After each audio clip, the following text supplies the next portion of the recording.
नमस्कार दोस्तों, Vijendra Soni Ganganagar YouTube channel पर आपका फिर स्वागत है। दोस्तों, मैंने आपसे वादा किया था कि मैं आगामी जो वीडियो लेकर के आऊँगा वो महासागरीय तापमान, लवणता और घनत्व के प्रश्नों पर आधारित होगी। तो मैं आज आपके लिए उन्हीं प्रश्नों को लेकर के आया हूँ।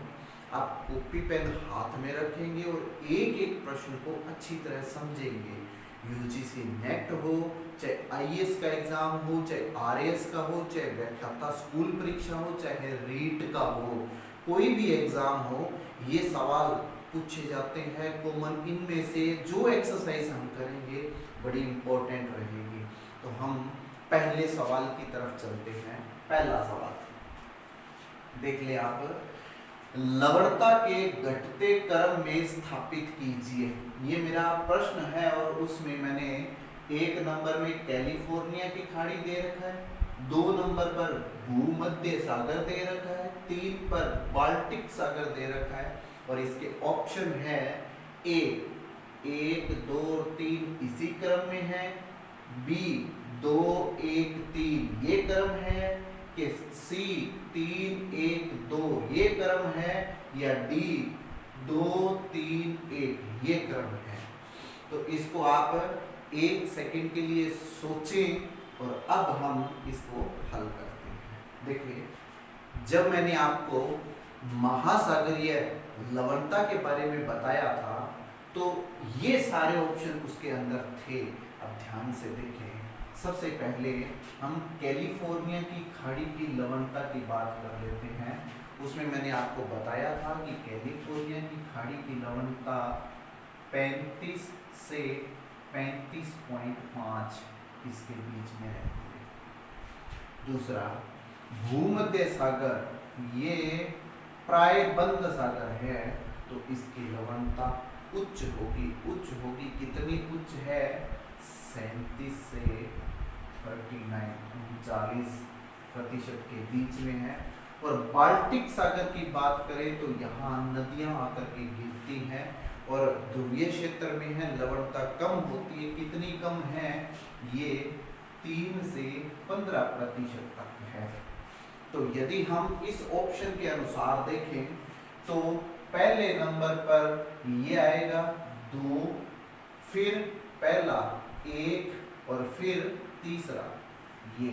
तो हमारा ऑप्शन बनता है 2 1 और 3, जो कि कहाँ पर है? ये रहा बी ऑप्शन। तो इसका बी ऑप्शन सही है। क्लियर है? नेक्स्ट सवाल देखते हैं कि निम्नलिखित कथनों पर विचार कीजिए, कौन सा सही है? सही है पे ध्यान देना है। मैंने पहला कथन क्या दिया है? ग्लोबिस्रेना निपंक एक कैल्शियमी अम्बुदी निक्षेप है। ध्यान से सुनना, क्लिष्ट भाषा है लेकिन है बड़ी सरल। थोड़ा सा सोचेंगे तो आपको मेरी वीडियो याद आ जाएगी कि एक एक चीज मैंने बताई हुई है। दूसरा, ग्लोबिस्रेना निपंक ज्यादातर अटलांटिक महासागर के शीतोष्ण और उष्णकटिबंधीय क्षेत्रों में पाई जाती है। इन सवाल पर हम गौर करते हैं। कैल्शियमी अम्बुदी मतलब कैल्शियम से निर्मित है।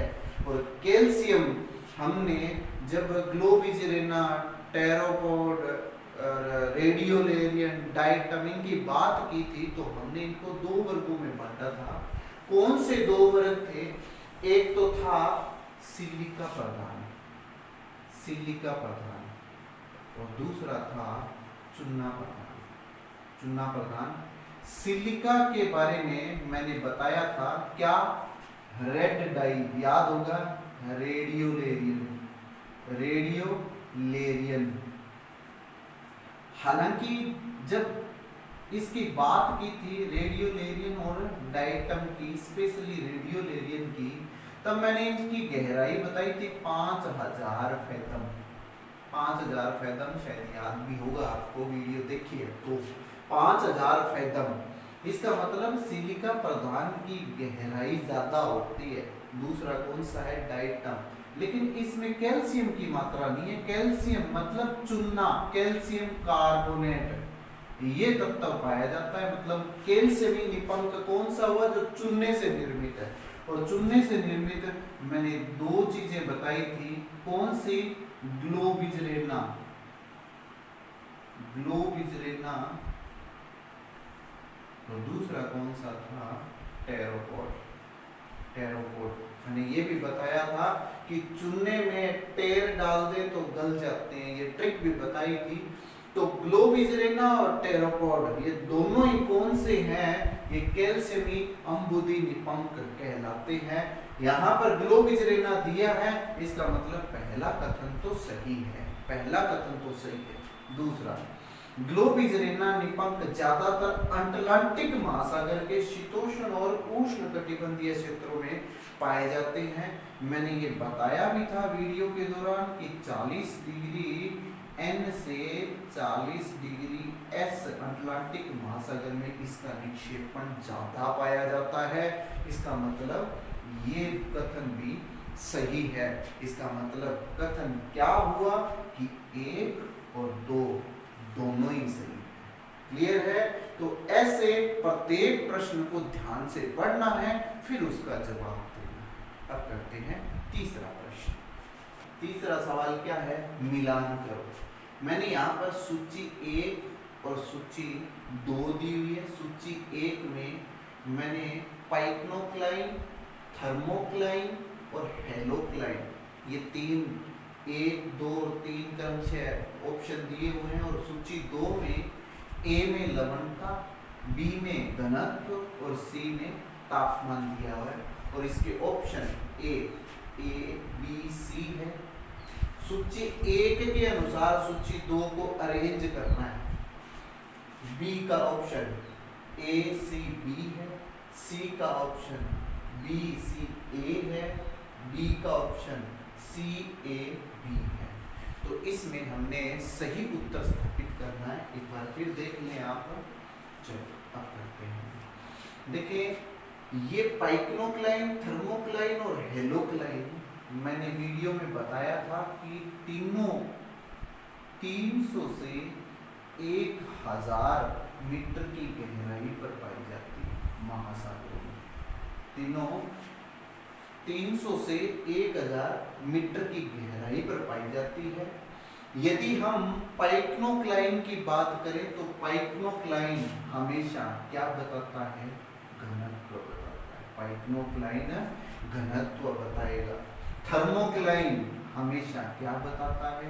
तापमान बताएगा। और हेलोक्लाइन की मैंने बात की थी, हेलोक्लाइन लवणता बताता है। तो हमारा ऑप्शन क्या बना? बी सी और ए। तो इसमें कौन सा है? बी सी और ए, सी नंबर। इसमें सी नंबर ऑप्शन सही है। नेक्स्ट देखते हैं 4 नंबर प्रश्न। सागरीय जल में लवणों का अवरोही क्रम कौन सा है? अब ये ध्यान में रखना है, अवरोही क्रम, ये ध्यान रखना। अवरोही क्रम पूछा है और आरोही क्रम पूछा है, इसमें अंतर करना आना चाहिए आपको। अवरोही, अवरोही 4 अक्षर है, आरोही 3 अक्षर है। कम किस में है? आरोही में है। तो आरोही पूछते ही हमें कम से ज्यादा की ओर जाना है। अवरोही पूछा है तो अवरोही में 4 ज्यादा अक्षर है, तो हमें ज्यादा से कम की ओर जाना है। तो इसमें अवरोही पूछा है तो हमें पहले ज्यादा बताना है। ज्यादा बताना है तो हमें वो वीडियो याद करनी है जो मैंने वीडियो के दौरान इनका क्रम बताया था। और एक ट्रिक भी बताई थी आपको, क्या कि सोम मेघको, सो से सोडियम, सोडियम, मैं से मैग्नीशियम, मैग्नीशियम, सोम मेघको, फिर मैग्नीशियम आएगा, मैग्नीशियम, कैसे कैल्शियम आएगा, कैल्शियम, और उसके बाद में पोटेशियम, पोटेशियम। ये लिख लिया। अब मैंने कहा था पहले 2 क्लोराइड है,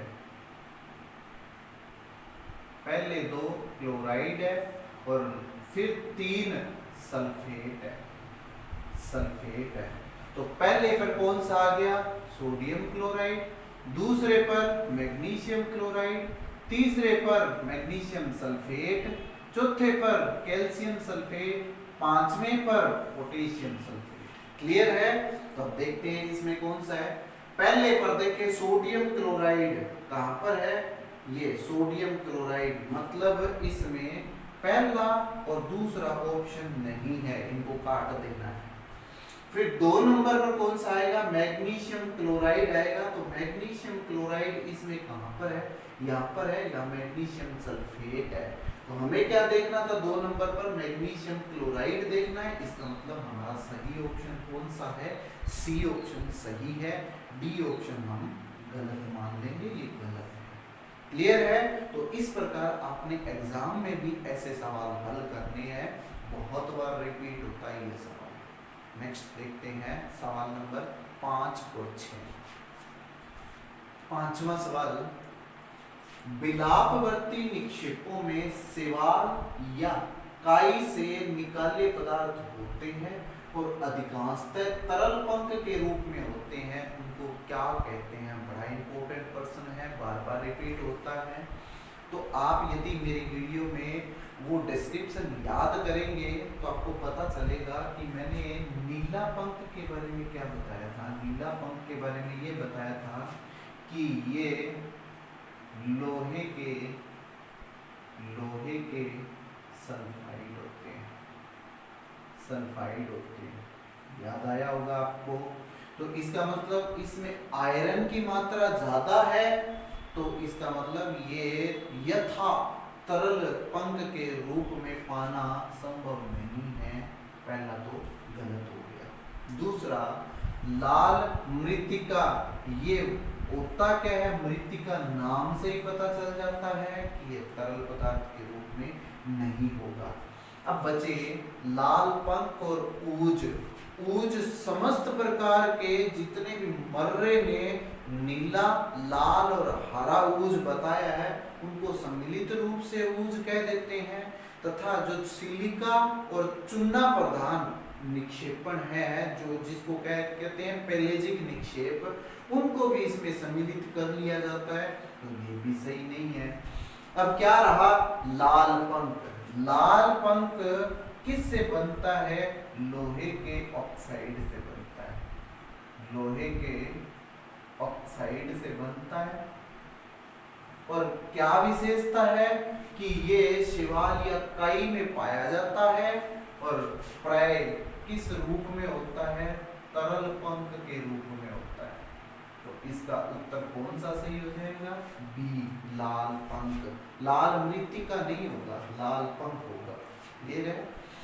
छठा सवाल, समुद्रीय जल लवणता का विश्वव्यापी रेंज या परिसर क्या है। देखिए, लवणता के बारे में बहुत सारे भूगोलवेत्ताओं ने औसतन एक रेंज बताई है। जैसे हम सामान्यतः पढ़ते हैं कि 35% लवणता पाई जाती है महासागरों में। बहुत सारे भूगोलवेत्ताओं ने, किसी ने 34 बताई है, किसी ने 36 बताई है, अपने अपने विचार रखे हैं। उनमें से यदि मैं कहूं कि वो औसत परिसर कौन सा आएगा, कौन सा ऑप्शन सही बैठता है, तो हम 35 के इर्द गिर्द वाले ऑप्शन देखते हैं, ये और ये, मतलब बी और डी तो कट हो जाएगा क्योंकि इसमें औसतन 35 कहीं है ही नहीं। ठीक है, वर्तमान में हम 35 मानते हैं, ये तो है ही नहीं। अब रही इनमें से बारी, तो ये 35 इस रेंज में भी नहीं आता। किस में, 37 से 39, क्योंकि औसत 35 है तो उससे कुछ ज्यादा भी होगा और कुछ कम भी होगा। तो ये 37 से 39 है, मतलब इसमें 35 औसत तो कहीं आएगा ही नहीं। कहाँ आ सकता है, 34 से 37 के बीच में आ सकता है। तो ये ऑप्शन अपना सही बनता है। क्लियर है? अब 7वां, विश्व में सर्वाधिक लवणता कहाँ पाई जाती है। बहुत इंपॉर्टेंट सवाल है। तो इसमें पहला ऑप्शन देखते हैं, टीटिका का झील। ये स्वच्छ जल की झील है और ऊंचाई पर पाई जाती है।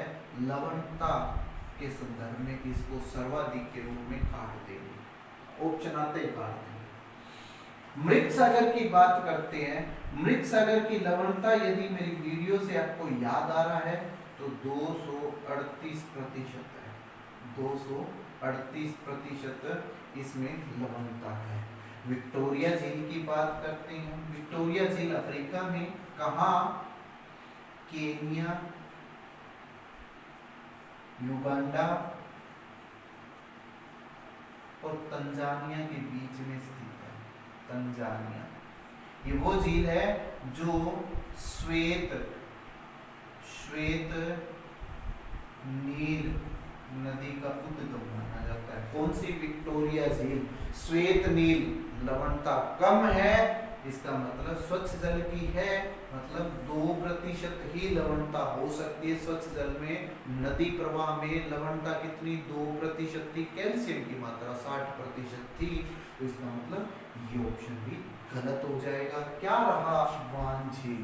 इसके बारे में बता दूं, ये टर्की में स्थित है। टर्की की वान झील है और इसकी लवणता की बात करें तो 330% इसकी लवणता है। विश्व में सबसे ज्यादा लवणता यही है, टर्की की वान झील। क्लियर है? तो हमारा ऑप्शन कौन सा हुआ? चौथा, ये सही। नेक्स्ट करते हैं क्वेश्चन नंबर 8 और 9। सवाल नंबर 8, इसमें मैंने कारण और कथन का सवाल पूछा है। अभिकथन ए क्या कहता है कि निम्न अक्षांशों में गहरे शीत प्रदेशों में जल जमता नहीं है। गहरे शीत प्रदेशों की बात कर रहा हूं, कहां पर? निम्न अक्षांश। इसको ध्यान से समझना। फिर कारण आर, इसका रीजन क्या बता रहा है कि गहरा समुद्री जल अपनी उच्च लवणता के कारण तीव्र दबाव के अंदर नहीं रहता है। इसके ऑप्शन क्या है कि ए और आर दोनों ही सही है। ए की व्याख्या करता है, ये सही है, या ए और आर दोनों ही सही है, आर ए की व्याख्या नहीं करता है। सी, ए सही है, आर गलत है, और डी, आर सही है, ए गलत है।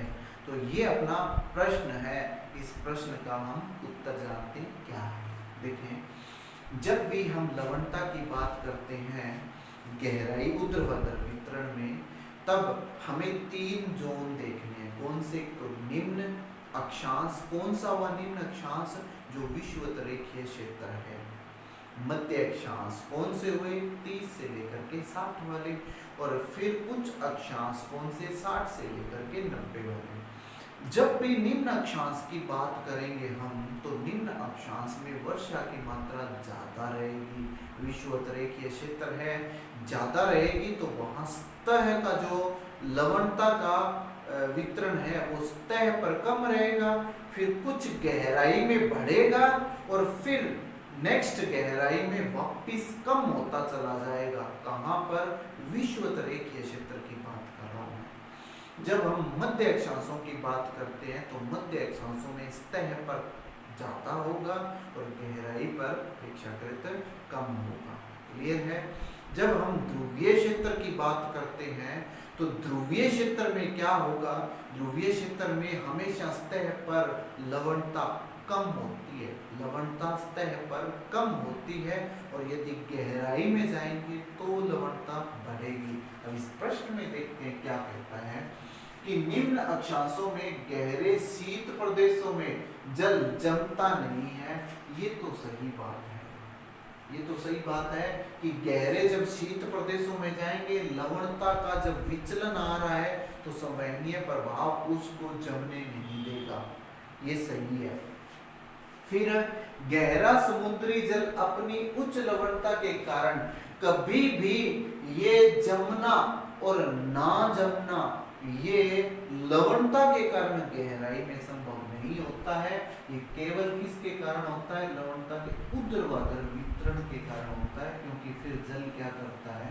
ये गति करता है, संवहनीय, जिसके कारण इसमें जल जम नहीं पाता है। इसका मतलब ये गलत है इसका। तो इसमें कौन सा ऑप्शन बनेगा? ए सही है और आर गलत है। ये इसमें सी ऑप्शन बन जाएगा, ए सही है और आर गलत है। क्लियर है?